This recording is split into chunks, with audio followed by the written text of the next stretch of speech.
Marathi news live.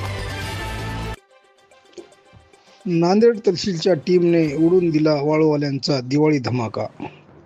आज दिनांक 29 October रोजी माननीय जिल्हाधिकारी यांच्या मार्गदर्शनाखाली उपविभागीय अधिकारी डॉक्टर सचिन खळाळ, तहसीलदार श्री संजय वारकड, नायब तहसीलदार श्री स्वप्नील दिग्गलवार, मंडळ अधिकारी श्री कुणाल जगताप, श्री अनुरोध जोंधळे, मोहसिन सय्यद, ग्राम महसूल अधिकारी श्री मनोज जाधव, भिसे श्री बरोडा, श्री श्रीरामे जमदाडे, मनोज सरपे, महेश जोशी, महसूल सेवक श्री बालाजी सोनटक्के, शिवा तेलंग, महसूल पदक विष्णुपुरी परिसरामध्ये पहाटे 5 वाजता अवैध रेती उल्लंघन प्रतिबंधासाठी गस्त करत असताना रेती उल्लंघन करणारे 2 मोठ्या बोटी व छोटी 4 इंजिने आढळून आले। पथकाने मंजुरात साहाय्याने 3 बोटी व 4 इंजिने जिलेटिन स्फोट करून नष्ट केले।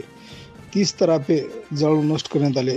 तसेच एकूण 63 लाख किमतीचा मुद्देमाल जागेवरच स्फोट करून नष्ट करण्यात आला। तसेच एक अवैध वाहतूक करणारी हायवा देखील जप्त करण्यात आली आहे। पुढील तपास चालू आहे।